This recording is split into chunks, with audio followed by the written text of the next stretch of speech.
राधा दिखने में बहुत सुंदर थी, सबका ख्याल रखती थी और घर के सारे काम भी कर लेती थी। लेकिन उसके अंदर बुद्धिमानी थोड़ी कम थी। उसे किसी भी बात को समझने में और लोगों की तुलना में वक्त कुछ ज़्यादा ही लग जाया करता था। इसकी वजह से कमला जी कभी कभी अपनी बहू से बहुत परेशान हो जाती थी। कमला जी का बेटा यानी कि राधा का पति महेश भी राधा से इस बात पर बार बार चिढ़ जाता। एक दिन शाम के वक्त, राधा सुनो, टेबल पर कुछ गंदा सामान रखा है, उसे अच्छी तरह से धोकर साफ कर दोगी ना? जी बिल्कुल, जैसा आप कहें। मैं क्या कभी आपको मना करती हूँ? अरे बहू, लेकिन पहले ठीक से देख ले, कहीं कोई ऐसी चीज ना हो जो धोने वाली ना हो। मम्मी जी क्यों चिंता करती हैं? मैं सब कुछ देख के संभल कर ही करूँगी। राधा जल्दी से जाती है और टेबल पर रखी सारी चीज़ों को रगड़ रगड़ कर धो देती है। कुछ देर के बाद, अरे ये तुमने क्या किया? टेबल पर रखा हुआ लैपटॉप भी धो दिया? हाँ, आपने ही तो कहा था ना, टेबल पर रखी सारी चीज़ें धो देना। अरे बहू, लेकिन लैपटॉप भी कोई धोता है क्या? क्या तुम्हें इतना भी नहीं पता, धोने से लैपटॉप खराब हो जाता है? तभी तो मैं इसे मोटी बुद्धि की बहू कहती हूँ। काम तो सारा करवा लो, लेकिन क्या करना है क्या नहीं करना इसे कुछ नहीं पता। लेकिन मम्मी जी, इनका लैपटॉप बहुत गंदा हो रहा था, उस पर खूब सारी मिट्टी भी जमा हो रखी थी। अरे लैपटॉप के ऊपर मिट्टी जमा हो रखी थी तो तुमने उसे अच्छी तरह धोकर बाहर तार पर सुखा दिया। ऐसा कोई करता है क्या? सही कहती है माँ, मोटी बुद्धि हो तुम, मोटी बुद्धि। लो कर लो बा, एक तो दिल से सारा काम करके दिया, अच्छे से रगड़ रगड़ कर साफ कर दिया, और ऊपर से कहते हो कि मोटी बुद्धि हूं। एक दिन राधा सब्जी मंडी में सब्जी लेने के लिए गई। जाने से पहले उसने अपनी सास से पूछा, मम्मी जी जरा बता दीजिए ना क्या क्या सब्जियां लेकर आनी है, फिर मैं कुछ उल्टा सीधा ले आऊंगी और आप मुझे मोटी बुद्धि वाली बहू कहकर बुलाएंगी। देख बहू, भिंडी, लौकी और आलू लेकर आना, और हाँ, खीरा जरूर ले आना, महेश को बहुत पसंद है। ठीक है मम्मी जी, जो जो सब्जियां आपने कही है सारी की सारी ले आऊंगी। अच्छा सुनो बहू, वो बाजार में 2 तरह के खीरे आते हैं, एक देसी वाला एक चाइनीज वाला। हाँ, तो मम्मी जी कौन सा वाला लाना है? चाइनीज वाला थोड़ा नरम होता है तो महेश को बहुत पसंद है, देसी खीरा वो खाता ही नहीं। राधा सब्जी लेने के लिए सब्जी वाले की दुकान पर जाती है और सब्जी वाले से खीरा मांगती है। भैया जी चाइनीज़ खीरा दे दीजिए ना, पूरा 1 किलो दीजिएगा, हमारे इनको ना ये वाला बहुत पसंद है। लेकिन तभी सब्जी की दुकान पर खड़े हुए 2 लोगों को बातें करते हुए सुनती है। अरे भाई, तुमने सुना, हमारे देश में चाइनीज चीज़ों का बहिष्कार हो रहा है। सही कहते हो भाई, चाइना की बनी हुई चीज़ों को हमें खरीदना नहीं चाहिए। अरे इन लोगों ने हमारे देश में तबाही मचा रखी है। ये सुनते ही राधा ने सब्जी वाले से कहा, देखो भैया, वो चाइनीज़ वाला खीरा मत देना। ठीक है बहन जी, देसी वाला दे देता हूँ। कुछ देर बाद राधा सब्जियां लेकर घर लौटती है। क्या हुआ बहू, चाइनीज खीरा नहीं था क्या बाजार में, जो ये वाला लेकर आ गई? अरे नहीं नहीं मम्मी जी, मैंने सोचा कि हम लोगों को भी अपने देश की भलाई का काम करना चाहिए। अब खीरा खरीदने में देश की भलाई कैसे होगी, जरा हमें भी समझाओ। अरे मैंने 2 आदमियों को बातें करते हुए सुना था, बोल रहे थे कि चाइना की बनी हुई चीज़ों को काम में नहीं लेना चाहिए। हाँ, तुम्हारी बात तो सही है, चाइना की बनी हुई चीज़ों का हमें इस्तेमाल नहीं करना चाहिए। अरे पर इसका खीरे से क्या लेना देना? अरे मम्मी जी, चाइनीज़ खीरा मतलब चाइना का बना हुआ खीरा, तो मैंने सोचा मुझे इसे नहीं खरीदना चाहिए। हे भगवान, अरे इतना तो दिमाग चलाती, हमारे देश में मिलने वाला खीरा कोई चाइना से थोड़ी ना आता है। सब्जी वाला क्या रोज चाइना जाकर खीरा खरीदता है? अरे बहू, चाइनीज खीरा उसका सिर्फ नाम है, उगता तो वो हमारे देश में ही है। तू भी ना कमाल करती है कभी कभी। सही कहती है मम्मी जी, बाकी सब ठीक है, लेकिन राधा सच में है तो मोटी बुद्धि। बेचारी राधा सबके मुंह से खुद के लिए मोटी बुद्धि सुनकर परेशान हो जाती है, लेकिन अपने सीधे साधे स्वभाव की वजह से वो किसी से कुछ नहीं कहती, चुपचाप सब काम करती रहती है। सब लोग उसे थोड़ा सा बेवकूफ़ भी समझते हैं, लेकिन असल में राधा दिल की बहुत अच्छी थी। और फिर एक दिन अचानक से कमला जी की तबीयत बिगड़ जाती है। अरे ये अचानक क्या हो रहा है? मेरे सीने में बहुत तेज दर्द हो रहा है। बहू राधा, जरा इधर तो आओ। क्या हुआ मम्मी जी, आप ठीक तो है ना? अचानक आपकी तबीयत को क्या हुआ? लगता है मुझे दिल का दौरा पड़ा है बहू। मेरे सीने में बहुत तेज दर्द हो रहा है। ऐसा मत कहिए मम्मी जी, ये तो भी घर पर भी नहीं है। मैं क्या करूं, कुछ समझ में नहीं आ रहा। मुझे जल्दी से अस्पताल ले चल, बहुत दर्द हो रहा है बहू। ठीक है मम्मी जी, लेकिन हॉस्पिटल पहुंचने में थोड़ी देर लगेगी। एक काम करिए, तब तक आप ये वाली दवा खा लीजिए। लेकिन बहू, ये दवाई किस चीज़ की है? खा लीजिए मम्मी जी, मुझ पर भरोसा कीजिए। कुछ देर बाद महेश और राधा कमला जी को अस्पताल में एडमिट करवा देते हैं। क्या आप में से किसी ने इनको कोई दवाई दी है? नहीं डॉक्टर साहब, मैंने तो कोई दवाई नहीं दी। डॉक्टर साहब, मैंने मम्मी जी को एक दवाई दी थी। राधा, तुमने डॉक्टर से बिना पूछे मम्मी जी को दवाई दे दी? मैं क्या करती, मम्मी जी को बहुत दर्द हो रहा था तो मैंने सोचा उनको दर्द की दवाई दे देती हूँ। लेकिन ये कोई ऐसा वैसा दर्द नहीं था मैडम, ये हार्ट अटैक था, कुछ भी हो सकता है। देखो राधा, तुम्हारी मोटी बुद्धि की वजह से आज मम्मी जी की जान चली जाती। तुम्हें जरा तो सोचना चाहिए था। अरे नहीं, आप अपनी पत्नी को बेकार में ही डांट रहे हैं। पहले मेरी पूरी बात तो सुन लीजिए। क्या मतलब डॉक्टर साहब? मेरी माँ ठीक तो है ना? आपकी माँ बिल्कुल ठीक है, और वो भी उस दवाई की वजह से जो इन्होंने उनको दी थी। अगर उस वक्त इनको दवाई नहीं मिलती तो वो बच नहीं पाती। ये आप क्या कह रहे हैं? लेकिन मेरी पत्नी को तो इतनी अकल ही नहीं है कि वो किसी को हार्ट अटैक की दवाई दे सके। आप मुझे बताइए, राधा जी, आपने क्या सोचकर अपनी सास को दवाई दी थी? वो क्या है ना डॉक्टर साहब, मम्मी जी को बहुत दर्द हो रहा था तो मैंने सोचा मम्मी जी को सर दर्द की दवाई दे देती हूँ। देखा डॉक्टर साहब, मैंने कहा था ना, मेरी बीवी एकदम मोटी बुद्धि की है। वो तो भला हुआ कि माँ को कुछ हुआ नहीं। आपकी माँ को कुछ हो भी नहीं सकता था, क्योंकि आपकी बीवी ने जो गोली दी थी वो खून पतला करने की दवाई थी। इसकी वजह से उनको हार्ट अटैक आते आते रुक गया। आपको आपकी पत्नी का शुक्रिया अदा करना चाहिए। मुझे माफ़ कर दो राधा। मैं और मेरी माँ तुम्हें हमेशा मोटी बुद्धि कहते रहे, लेकिन आज तुम्हारी इस मोटी बुद्धि की वजह से मेरी माँ की जान बच गई। तुम वाकई में बहुत अच्छी हो। बादाम बादाम अरे कच्चा बादाम, ये वाला गाना तो सुना है ना? माना इस गाने ने सारे रिकॉर्ड तोड़ डाले, लेकिन रिकॉर्ड के साथ और भी बहुत कुछ टूटा है। क्या तोड़ दिया बहू?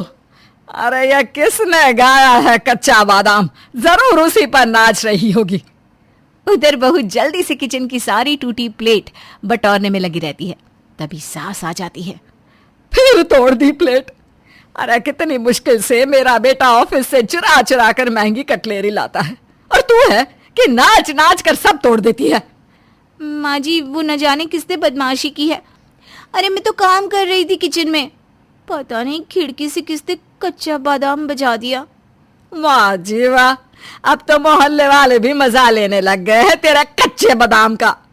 माँ जी, अब बार बार कच्चा बादाम मत बोलिए ना, नाच निकल जाता है मेरा। सास बड़बड़ करती निकल जाती है। बहू अब तैयार होकर ऑफिस को निकलती है कि रिक्शे वाला, आइए मैडम, कहाँ जाना है? वो जरा सिविल लाइंस चलिए ना। अरे चलिए ना मैडम, मस्त गाना सुनाते हुए लेकर चलते हैं आपको। बहू बैठ जाती है, लेकिन जैसे ही रिक्शा थोड़ा आगे जाती है गाना बजने लगता है। बादाम बादाम कच्चा बादाम। बस बस बस, रुक जाइए भैया, 2 मिनट। अरे क्यों मैडम जी, ठिकाना कहाँ आया है आपका? आगे जाना है ना आपको। रुको रुको, पहले मैं डांस कर लूं। रिक्शे वाला जैसे ही रुकता है बहू नाचना शुरू कर देती है। अरे देखो तो कितने अच्छे घर की लगती है, लेकिन ये सड़क पर क्यों नाच रही है? अरे हो सकता है घर पर कोई प्रॉब्लम हो, चलो कुछ पैसे दे देते हैं। बस फिर क्या था, बहू के सामने लोग पैसे फेंक कर चले जाते हैं और रिक्शे वाला देखता ही रह जाता है। जैसे ही गाना खत्म होता है, अब चलो भैया, वैसे ध्यान रखना ये वाला गाना अब फिर से मत लगाना, वो क्या है ना, हिम्मत नहीं है अब नाचने की, ऑफिस में काम भी बहुत है ना। रिक्शे वाला बहू को ऑफिस ले जाता है, जहां वो उतरकर उसे पैसे देने लगती है कि रहने दो बहन जी, पैसे तो मिल गए। पैसे मिल गए? अरे कहाँ से मिल गए? वो जो आप नाच रही थी ना, तो लोग पैसे फेंक कर जा रहे थे, मैंने सारे उठा लिए, 20 रुपए ज्यादा ही मिल गए। अब बोलो तो वापस कर दूं? छी, मैं नाच रही थी तो लोग पैसे फेंक रहे थे, कैसा जमाना आ गया है, और आपने पैसे उठा भी लिए और मुझे पता भी नहीं चला। वो छोड़िए ना मैम साहब, ये बताइए कल कितने बजे लेने आऊं मैं? चल निकल यहाँ से। बहू ऑफिस के अंदर जाती है कि सहेली बोल पड़ती है, अरे कैसी हालत बना रखी है, क्या हो गया? ऐसा लग रहा है भूचाल आ गया है तेरे अंदर। अरे क्या बताऊं यार, ये कच्चा बादाम में तो मेरी जिंदगी का हलवा बना कर रखा है। जहां गाना बजा नहीं कि मेरे अंदर की नचनियां जाग जाती है। वो तो है, पहले याद है कैसे तू मशक्कली में नाचती थी? अरे क्या बताऊं यार, कितनी बार मम्मी पापा को बोला नचनिया बनना है, लेकिन जबरदस्ती इंजीनियरिंग करा दी। आज मैंने 120 रुपए 10 मिनट में कमा लिए। सोच, दिन भर नाचती तो कितनी अच्छी दिहाड़ी बनती। लेकिन ये आजकल के माँ बाप कहाँ समझते हैं बच्ची का टैलेंट। खैर, दिन बीतता है और बहू की इस कमी स्पेशलिटी के बारे में लोगों को पता लगने लगता है। सुनो यार, मेरे ऑफिस में पार्टी है, लेकिन तुम्हें ले जाने में डर लग रहा है, कहीं तुम नाचने ही ना लग जाओ। अरे तू रहने दे इसे, ये जाएगी तो नाक ही कटाएगी। लेकिन माँ मैं क्या करूं? अरे बीवी के साथ ही आना है पार्टी में, बड़े होटल में हो रही है, सबका जाना जरूरी है। बॉस की शादी की सालगिरह है, नहीं गया तो बदनामी होगी, बॉस की नजर से भी गिर जाऊंगा। बड़े होटल में? अरे सुनो ना, मैं क्या बोल रही हूँ, ये कच्चा बादाम तो सिर्फ रिक्शे वाले जैसे लोग ही सुनते हैं। बड़े होटल में और अमीर लोग तो सिंपल इंग्लिश गाने सुनते हैं। हाँ, ये ख्याल तो आया था मुझे। अरे लेकिन क्या भरोसा, 4 पैक के बाद सारे इंग्लिश देहाती हो जाते हैं, फिर कच्चा बादाम लग गया तो। अरे तो क्या, लग गया तो लग गया, बाथरूम में जाकर नाच लूंगी। लेकिन ये जी, मुझे भी ले चलिए ना प्लीज, आपके साथ कितने समय से कहीं नहीं गई हूं मैं, प्लीज ना। अरे हाँ हाँ ठीक है, चलो। फिर क्या था, पहुंच जाती है हमारी कच्चा बादाम बहू पार्टी में। अरे क्या बात है, भाभी जी को लेकर आए हो? भाभी जी के साथ तो आज डांस हो ही जाए। क्यों नहीं बॉस, लेकिन इसे नाचना आता नहीं क्या? हाँ, वो क्या है ना, बचपन से सारा ध्यान पढ़ाई लिखाई में रहा, इन लोगों को भी शौक नहीं था, तो मुझे तो नाचना आता ही नहीं, बिल्कुल भी नहीं। अरे ये क्या बात होती है, नहीं नहीं, नाचना तो होगा ही। अरे वो गाना लगाओ ना, क्या था वो जो आजकल छाया हुआ है? डीजे वाले बाबू मेरा गाना चला दो, वही ना? अरे नहीं, वो कच्चा बादाम। मैंने सुना था मेरी काम वाली गा रही थी, बंगाली है ना वो, क्या गाना है, मजा ही आ गया था सुनकर। बस फिर क्या था, तुम निकलो वॉशरूम में, वरना मेरी तो बेइज्जती तय है। हाँ, जा रही हूं मैं। अरे कहाँ जा रही हैं भाभी जी, अभी तो गाना बजा है। बस फिर क्या था, यहाँ गाना बजा नहीं कि बहू रानी हॉल के बाहर चली जाती है, लेकिन बाहर जाती ही गाना उसके कान तक पहुंच जाता है।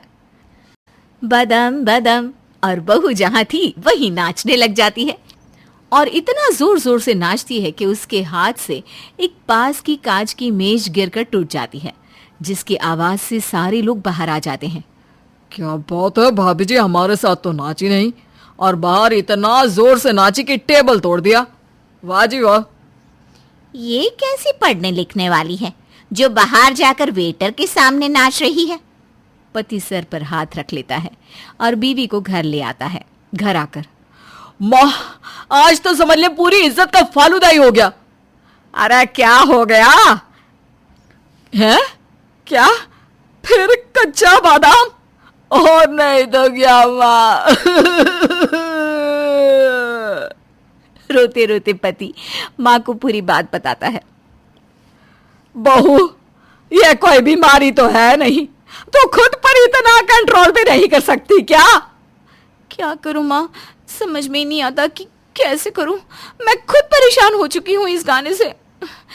पर माँ, ये तो कला है ना। तो ये लो, ये इंस्टाग्राम है, यहाँ सब रील बनाते हैं, तुम भी रील बनाकर डाल दो कच्चा बादाम की। बस फिर क्या था, बहू रील बनाकर पोस्ट करती है, जिसके कुछ ही समय के बाद। अरे क्या बात है, तुम तो कच्चा बादाम स्टार बन गई। ये देखो कितने सारे लोग हैं जो तुम्हारी रील फॉरवर्ड कर रहे हैं। मिलियन व्यू एक दिन में। हाँ अच्छा। बहू की बॉस। यार हमें भी करके दिखा दो ये कच्चा बादाम। बस फिर क्या था, बहू जहां जाती लोग कच्चा बादाम में डांस करा देते। क्या बात है बहू, हमें भी दिखा दे जरा कच्चा बादाम पर डांस। बहू ये सुनकर नाच देती। एक दिन पड़ोसन, अरे बहू, हमें भी तो दिखाओ कच्चा बादाम वाला डांस। बहू फिर से नाच देती है। सब्जी मंडी में सब्जी वाली, अरे क्या बात है भाभी जी, हमें भी तो दिखाइए ना कच्चा बादाम वाला डांस। बस फिर क्या था। हर जगह नाच नाच कर हमारी कच्चा बादाम वाली बहू थक जाती है। और क्या बात है बहू, कच्चा बादाम का गाना बज रहा है लेकिन तू नाच नहीं रही। माँ जी अब नहीं, अब तो कोई नाच वाच नहीं, मेरे तो पैर दर्द हो रहे हैं, मैं चली सोने। अरे बेटियों को प्यार करना ही है तो करिए ना, लेकिन इतना भी क्या कि उसकी हर बात मान ली जाए और उन्हें बड़े होकर ऐसी परेशानियों का सामना करना पड़े। देखिए जरा। ये कितनी गंदी बदबू है। बहू, क्या आज तूने ब्रश नहीं किया? बहू, ये क्या है तेरा रोज रोज का, कितना वक्त लगता है ब्रश करने में? माफ करना माँ जी, लगता है भूल गई, लेकिन कोई बात नहीं माँ जी, बाद में कर लूंगी ना। अभी मैं जरा ये दाल बना लूं। बाद में करूंगी क्या? तब तक तू ये मुंह की बदबू सब जगह लेकर घूमती रहेगी। जा भी ब्रश करके आ, और दाल में नमक जिस चम्मच से चेक किया है ना, उसे दोबारा यूज मत करना। छी। क्या माँ जी, पहली बार थोड़ी ना है, मैं तो ये रोज करती हूँ। अब मुंह में कीड़े थोड़ी ना बैठे हैं माँ जी, जो ये रोज रोज ब्रश करना जरूरी होता है। रोज रोज ब्रश क्यों जरूरी है ये भी बताना पड़ेगा। अच्छा, तू ये रोज रोज खाती क्यों है? तूने सोचा है कभी? मुंह से खाती है, दांतों से चबाती है, तो मुंह की सफाई जरूरी नहीं है क्या? अब जाकर ब्रश करके आ, सुबह सुबह पूरा मूड खराब कर दिया। मैं जरा बाहर जाकर ताजी हवा खा के आती हूँ। सास बाहर चली जाती है। शाम को, क्या हुआ, आज तुमने खाना नहीं खाया? डार्लिंग, खाना खा लिया करो, मेरे लिए प्लीज मत रुका करो, कितनी बार कहा है तुमसे। आज मैं तुम्हारे साथ ही खाना खाने का सोच रही थी।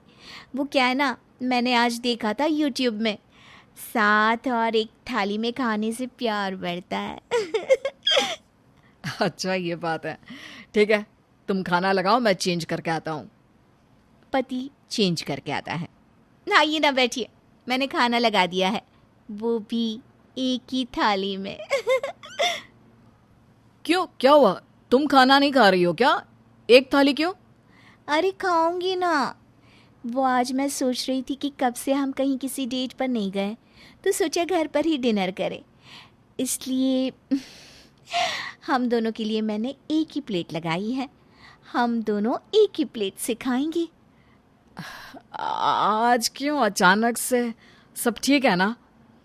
मेरी सहेली बता रही थी कि वो लोग ऐसा ही करते हैं।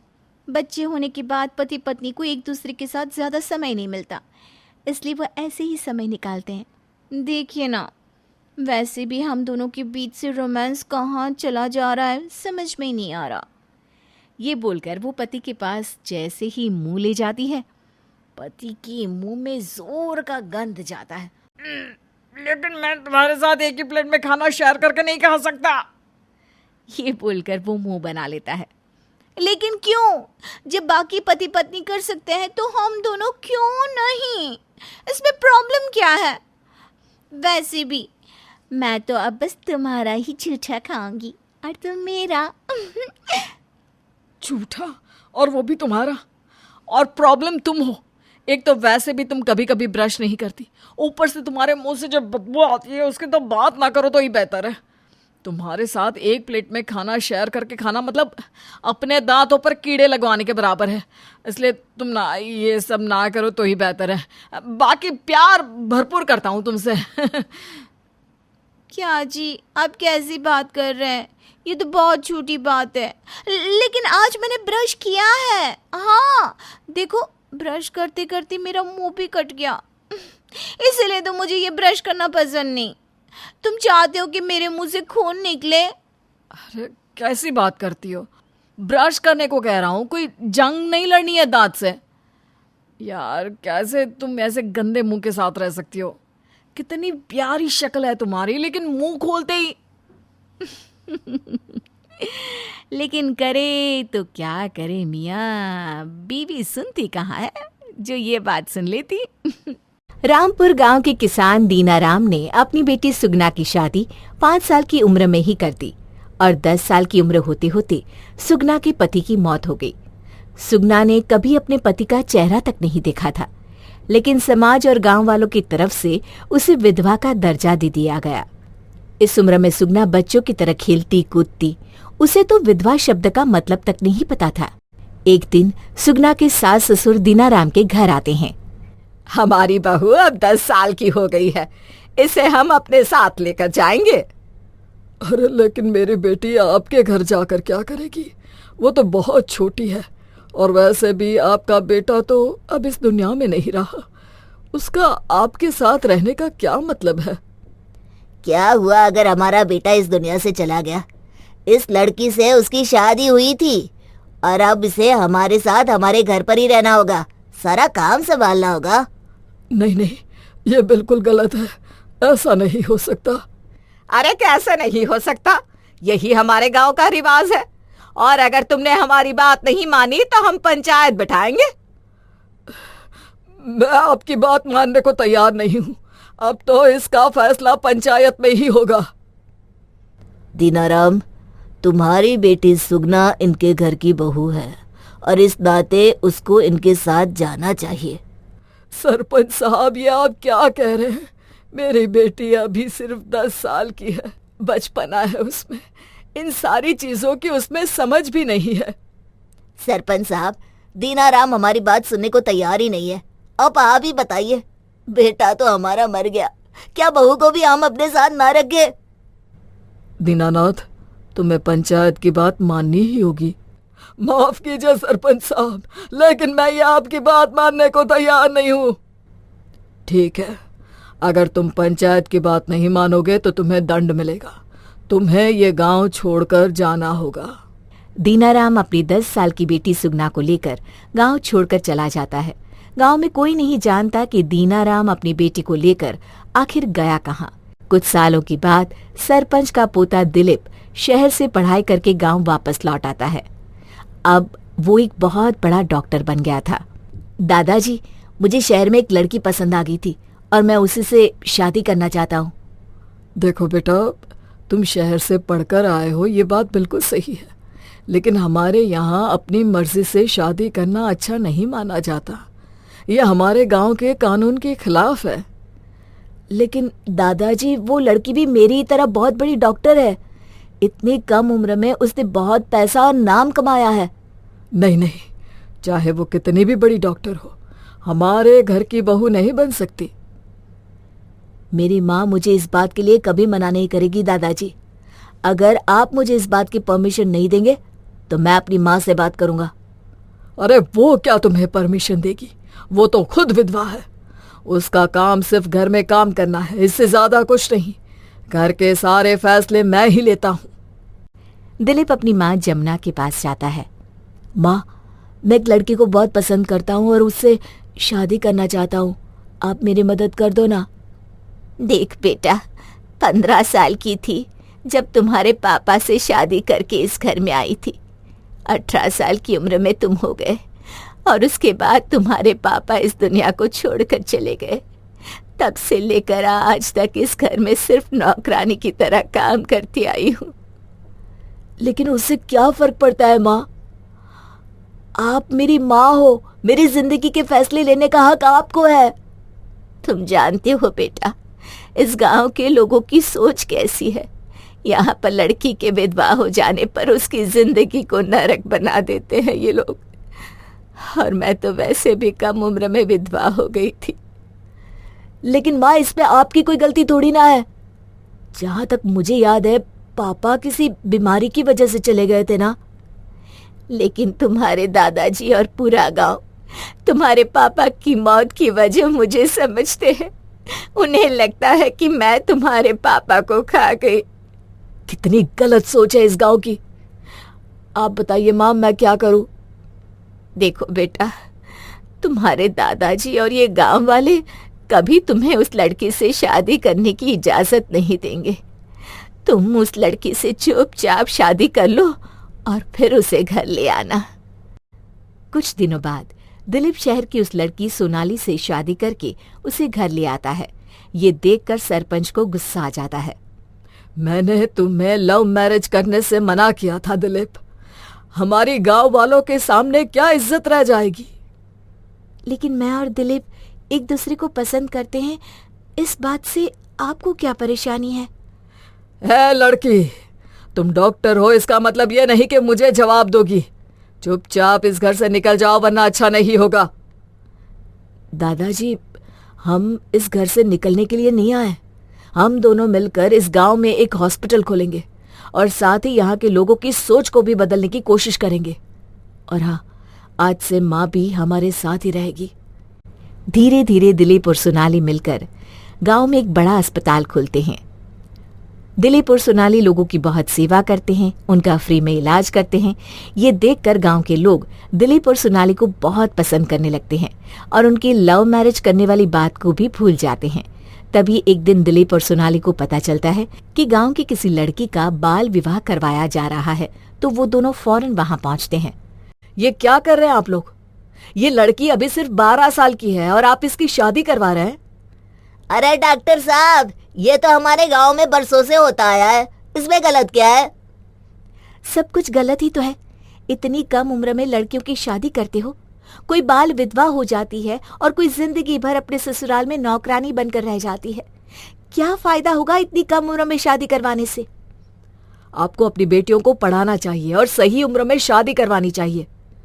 मेरे पोते और उसकी बीवी का दिमाग खराब हो गया है।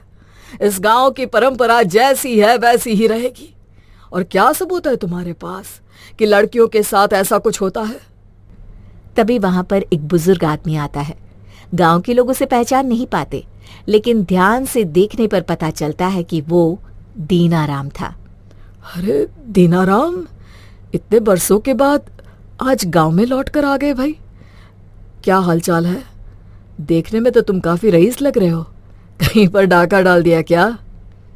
डाका नहीं डाला, ये मेरे पापा हैं और मैं सुगना हूँ। शहर में जाकर मैंने अपना नाम बदल दिया था क्योंकि मुझे वहाँ के कॉलेज में पढ़ाई करनी थी और ये नाम वहाँ के माहौल के हिसाब से सही नहीं था। क्या तुम दीनाराम की बेटी सुगना हो, जो बाल विधवा हो गई थी और जिसे गांव से निकाल दिया गया था? हाँ पापा, ये वही सुगना है, लेकिन अब डॉक्टर सोनाली। देखा आप लोगों ने किस तरह मेरी जिंदगी बर्बाद हो गई। वो तो मेरे पापा ने समझदारी से काम लिया और मुझे पढ़ा लिखा कर काबिल बना दिया, वरना मैं भी किसी के घर की नौकरानी बनकर रह गई होती, जिस तरह से सरपंच जी ने अपनी बहू को बना कर रखा है। अब तो आप लोगों को समझ में आ गया ना? आज से इस गांव में किसी भी लड़की का बाल विवाह नहीं होगा। हम सब मिलकर ये कसम खाते हैं। पैसों को राम राम। ये कहानी मंजू के परिवार की है, जो एक सरकारी टीचर होती है। वहीं उसके दोनों बेटे और बहुएं भी अच्छी नौकरी पर होते हैं, लेकिन सभी लोग अपने पैसे खर्च करने के लिए रोते रहते हैं। एक दिन बुआ जी कहती हैं, लगता है मंजू तुम्हारे घर में सब इतने बिजी हैं कि किसी को घर के पर्दे बदलने का भी टाइम नहीं है। बुरा न मानना, पर इससे अच्छे पर्दे तो हम लोगों की कामवाली के घर है। क्या मजबूरी है जो इतने गंदे पर्दे लगा रखे हैं। क्यों, क्या हुआ? क्या हो गया इन पर्दों को? और करना ही क्या है? वक्त किसके पास है कि वो पर्दे खरीदने जाए? वक्त या पैसा? वैसे घर के पर्दों को तो देखो, कितने गंदे हो रखे हैं। लग रहा है सालों से ना धुले हो। लाओ दे दो, मैं ही धो लाऊंगी। वो बुआ जी, मैंने तो इनको बदलने को बोला था, लेकिन किसी को टाइम ही नहीं है। वो क्या है ना, आप तो जानती हैं कि सभी नौकरी वाले हैं। पर्दे तो छोड़ो, तुम लोग ये बताओ, घर की सफाई कितने दिनों बाद करते हो? घर भी कितना गंदा हुआ पड़ा है, जाले मिट्टी सब है। ये क्या है बुआ जी, जब से आई है कमियां ही गिना रही है। वैसे बुआ जी, पिछले हफ्ते ही घर साफ करवाया था, न जाने इतनी जल्दी गंदा कैसे पड़ गया। बहू, पैसों से ही घर नहीं बनता, घर बनाने के लिए घर को देखना भी पड़ता है। अच्छा, अब मैं चलती हूँ। इस घर में तो ठीक से सांस भी नहीं ली जा सकती, कितनी गंदगी है। सुना तुमने बहू? तभी मैं बार बार तुम लोगों से बोलती हूँ, काम पर जाने से पहले घर की थोड़ी साफ सफाई कर दिया करो। अरे काम ही सब कुछ नहीं है, घर को देखना भी जरूरी है। नहीं तो कोई काम वाली रख लो। अरे कम से कम वो तो काम करेगी। काम वाली? वाह, काम वाली कोई मम्मी जी फ्री में है क्या? अरे मोटा पैसा लेती है, मोटा। देखिए मम्मी जी, सुबह इतना टाइम तो होता नहीं, लेकिन अगर आपके पास है तो प्लीज़ आप ही करके चली जाया करे, मेरे से तो कोई उम्मीद ना करे। और हाँ, काम वाले का पैसा भी माँ जी आप ही दे देना। मैं भी मम्मी जी अपने कमरे में जा रही हूँ, बहुत थक गई हूँ। ऊपर से बुआ जी का लेक्चर, मेरे तो तोते ही उड़ रहे सर पर। आराम नहीं करूँगी तो कल फिर ऑफिस कैसे जाऊँगी। अगले दिन घर की बिजली चली जाती है। सभी काम पर जाने को तैयार होते हैं, लेकिन अब ये बिजली को क्या हो गया? कल से आई नहीं क्या? अरे न पानी है ना हवा, क्या हो गया बिजली को? बिल तो दे दिया था ना। वो मम्मी जी, इस महीने का बिजली का बिल ना भरने के कारण बिजली विभाग वालों ने बिजली काट दी है। मैं तो कब से बोल रही थी कि बिल भरना है, बिल भरना है, बिल भरना है। मेरे कोई सुने तब ना। क्या तुम लोगों ने बिजली का बिल क्यों नहीं भरा? और बहू, बोलने से बिजली का बिल नहीं भर जाता, पैसे लेकर जाने होते हैं और पेमेंट करना होता है। किया था ना तूने? मुझे किस खुशी में करना था, कैसी बात कर रही हैं आप? मम्मी जी, बिल हम क्यों भरे जब हम इसका इस्तेमाल ही नहीं करते? बिल अगर कोई भरेगा तो वो है जिठानी जी, क्योंकि उनके कमरे में एसी है, हमारे नहीं।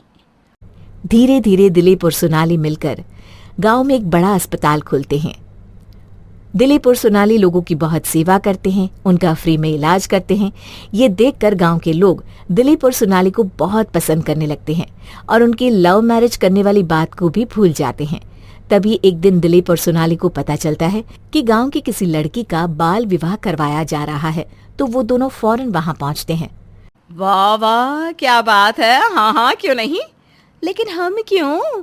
माना हमारे पास एसी है, लेकिन हम सुबह से शाम तक ऑफिस में रहते हैं, तो एसी का तो कोई इस्तेमाल ही नहीं होता। और पिछले महीने हम छुट्टी पे गए हुए थे, तो हमने तो बिजली का यूज ही कहाँ किया। ना बाबा ना। अरे माँ, आप ही भर दीजिए ना बिल। वैसे भी हम सबसे ज्यादा आप ही घर पर होती हैं। हर मोटी सैलरी के साथ पापा की पेंशन भी तो ले रही हैं आप क्या? हाँ माँ, सही तो बोल रहा है छोटा। भर दीजिए ना बिल, क्या करेगा इतना सारा पैसा दबाकर। तुम लोगों के होते हुए बिल मैं क्यों भरूं? अरे तुम लोगों को पढ़ाने लिखाने में खर्च नहीं हुआ क्या? कितना खर्च हुआ था पता है तुम लोगों को? मम्मी जी, आप क्यों नहीं भरेंगी? आप भी तो इसी घर में रहती हैं, और कौन से माँ बाप अपने बच्चों के लिए खर्च नहीं करते, पर आपकी तरह हिसाब थोड़ी ना मांगते हैं। जिस तरह से तुम सबको पैसे बचाने हैं ना, उसी तरह मुझे भी अपने लिए पैसे बचाने हैं, क्योंकि मुझे डर है बुढ़ापे में तुम लोग कहीं मुझे छोड़ ना दो। इसलिए बिल तुम लोग आपस में सलाह मशवरा करके भर देना। मैं चली गंगा नहाने, वहीं रहूंगी शीला के पास। जब बिजली आ जाए तो बता देना। पर कोई भी बिजली का बिल नहीं भरता।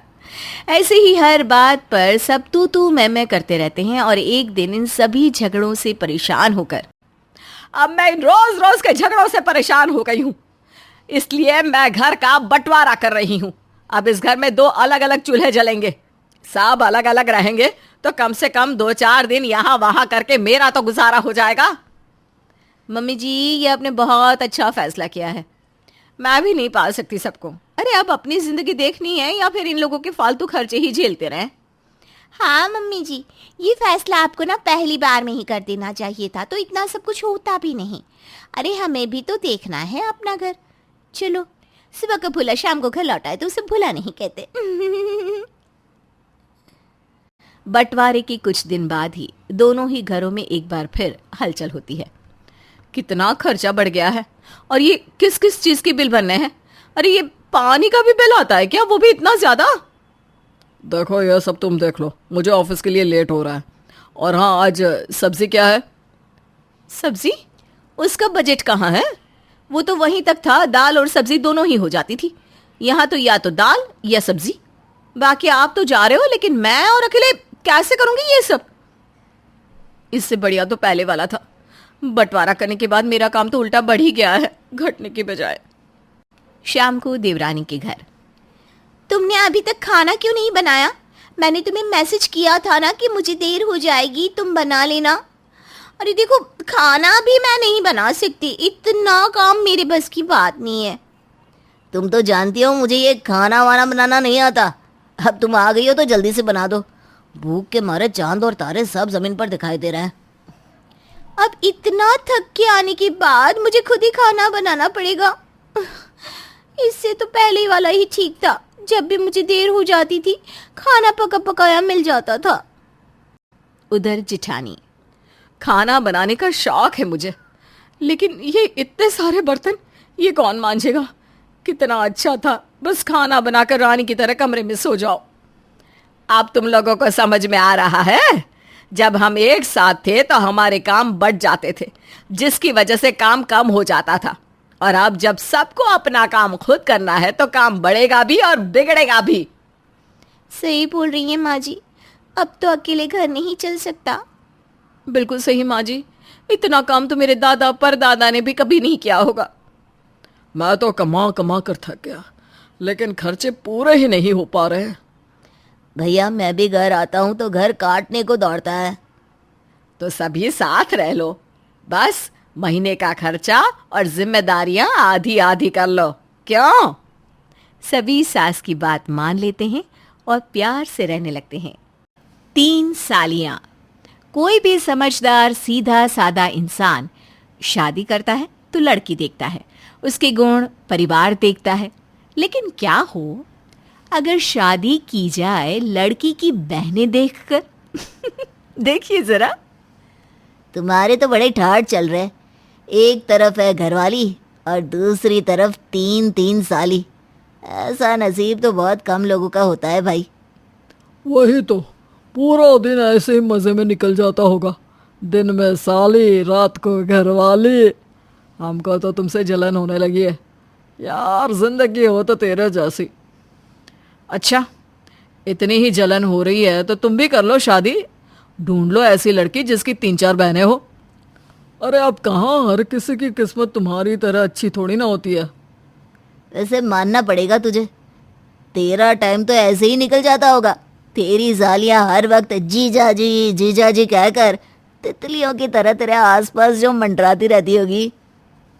ये तो सच कहा। तुम लोगों ने शादी वाले दिन नहीं देखा, वो तीनों मेरा किस तरह ख्याल रख रही थी। मुझे 1 सेकंड के लिए भी अकेला नहीं छोड़ रही थी। यार लग रहा था जैसे 1 नहीं 4 शादी कर रहा हूं। पति की ये सारी बातें पत्नी सुन लेती है। अच्छा, तो इसको मेरी बहनों के साथ टाइम पास करना अच्छा लगता है। कैसा पति है, मन करता है कि इसको अभी जाकर बताऊं, लेकिन नहीं कर सकती, नहीं तो मुझे इस घर से निकाल देंगे और मैं तो यहाँ से बिल्कुल नहीं जाऊंगी। कितना बड़ा घर है। पर कोई ना। अगले दिन। जीजा जी, दीदी, आप दोनों यहाँ? कितने दिनों बाद आप दोनों का इस घर में आना हुआ है। आइए आइए, अंदर आइए। अरे जीजा जी आए हैं। हाँ हाँ, क्यों नहीं। अब मेरी साली ने बोल दिया है तो मुझे तो अंदर आना ही पड़ेगा। ये लो तुम सब के लिए तोहफे। और बताओ कहाँ चलना है सबको घूमने के लिए? जीजा जी, आप ना दुनिया के बेस्ट जीजा जी हो। अरे अब तुम तीनों अपनी बहन और जीजा जी से वहीं सारी बातें करोगी या उन्हें अंदर भी बिठाओगी? जाओ कुछ खाने पीने के लिए लेकर आओ। अंदर आइए जीजा जी, बाहर क्यों हैं आप? पति पत्नी दोनों माँ से मिलते हैं और सालियाँ अपना तोहफा देखती है। जीजा जी ये क्या है? ये सैंडल्स तो मेरे पास पहले से ही है, मुझे तो नेकलेस चाहिए था। अच्छा सॉरी, मुझे पता नहीं था। अगर तुम्हें ये पसंद नहीं आया तो चलो कोई बात नहीं, हम दोनों अभी मार्केट जाकर बदलवा कर आते हैं। नेकलेस भी ले लेना, ये कौन सी बड़ी बात है, तुम्हारे लिए तो मैं कुछ भी कर दूं। क्या सच्ची जीजा जी? जीजा जी, जीजा जी, प्यारे प्यारे जीजा जी। अरे ठीक है, चलो तुम अभी मेरे साथ, मैं तुम्हें दूसरा तोहफा दिलवाता हूँ। अरे जमाई जी रहने दीजिए, इसकी क्या जरूरत है? अरे नहीं सासू माँ, इसकी ज़रूरत है। ये मेरी साली साहिबा है, इनका हुक्म सर आंखों पर। माँ सही बोल रही हैं, वैसे इसकी कोई ज़रूरत तो है नहीं, इनके पास वैसे भी बहुत सामान है। ये लोग वहाँ जाकर सिर्फ आपके पैसे खर्चेंगे। अरे तो क्या हुआ, ये उनका हक है। वैसे भी तो साली होती ही है आधी घरवाली। जमाई जी क्या मतलब? अब देखिए, ये तीनों मेरी सालियां हैं और साली भी तो आधी घरवाली होती है, तो हक तो इनका भी बनता है ना। क्यों बीवी साहिबा? पति के रंगीन मिजाज का तो बीवी को पता होता ही है, लेकिन पैसे वाले पति को कहती भी क्या। हाँ सही बात है। अरे माँ कुछ नहीं, ये बस मजाक कर रहे थे, आप लोग जाइए। ऐसे ही पति अपनी 3-3 सालियों को खूब मज़े करवाता, उनको हमेशा अपने इर्द गिर्द घुमाता, कभी शॉपिंग पर ले जाता, कभी खाने पर और कभी घूमने। लेकिन एक दिन, जीजा जी वहाँ चलते हैं ना, लगता है कोई नई दुकान खुली है, एक बार वहाँ चलकर देखते हैं क्या? अरे हाँ क्यों नहीं, चलो, मैं तो वहीं जाऊंगा जहां तुम कहोगी। पति जैसे ही उस दुकान में घुसता है, उसे अपनी बीवी दिखती है, वो भी किसी लड़की के साथ हाथ पकड़े हुए। अरे दीदी तुम यहाँ, और ये कौन है? अरे सलोनी, तुम्हें भी मार्केट आना था, मुझे बता देती, हम लोग भी मार्केट आए थे, तुम भी हमारे साथ चली आती। और ये कौन है? मुझे लगा तुम किसी लड़की के साथ आई होगी, लेकिन तुम्हारे तो रंग ढंग ही कुछ और दिख रहे हैं। ये मेरा स्कूल फ्रेंड है, बहुत टाइम बाद मिल रही हूँ और सोचा जब यहाँ तक आ ही गई हूँ तो शॉपिंग भी कर लूँ, इसलिए बस अब मैं घर ही जा रही थी, चलती हूँ, ओके बाय।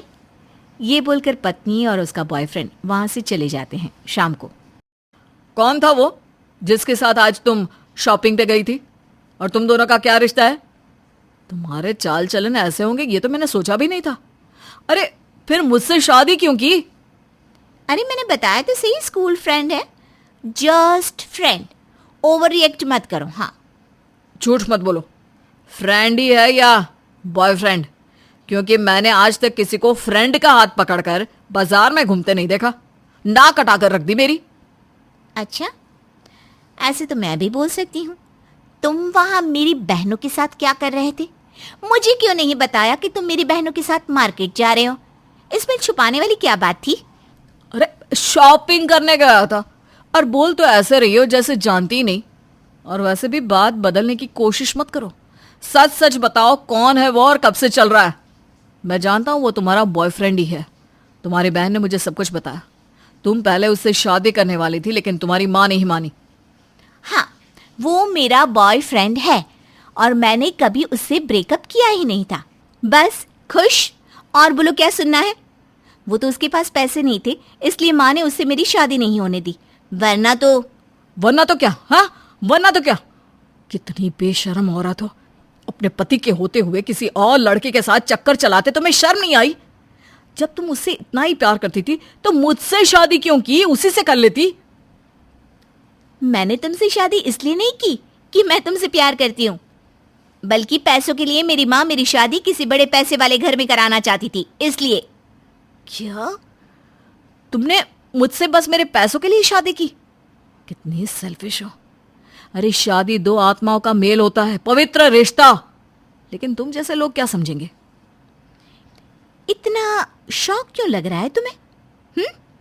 तुमने भी तो मुझसे शादी मेरी बहनों को देखकर ही की ना। तुम्हें क्या लगता है मैं कुछ नहीं जानती? इसलिए मैं तुमसे कह रही हूं कि ये बात किसी को मत बताना, वरना तुम जानती ही हो ये बात सामने आने पर बेइज्जती मेरी ही नहीं तुम्हारी भी होगी। तो बेहतर यही होगा कि जो जैसा चलता आ रहा है उसे वैसे ही चलने दो। पति बीवी की बात सुनकर हैरान रह जाता है कि उसके फोन पर साले का फोन आता है। देखो, तुमने तो मेरी बहनों का नाम भी BV1 BV2 के नाम से सेव किया है। अरे वो तो साली आदि। वो बोल ही रहा होता है कि बीवी जोर से चिल्ला देती है, बस करो, अगर तुम्हें अब भी अक्ल नहीं आई ना तो कभी नहीं आएगी। मैंने तो सिर्फ मजाक किया था, वो मेरा दोस्त नहीं दूर का भाई था। तुम्हें सबक सिखाने के लिए मैंने किया था, लेकिन लगता है कि ये बोलकर बीवी चुप हो जाती है। नहीं नहीं, मुझसे गलती हो गई, मुझे माफ़ कर दो। मैं तुम्हें किसी के भी साथ नहीं देख सकता हूँ, सॉरी।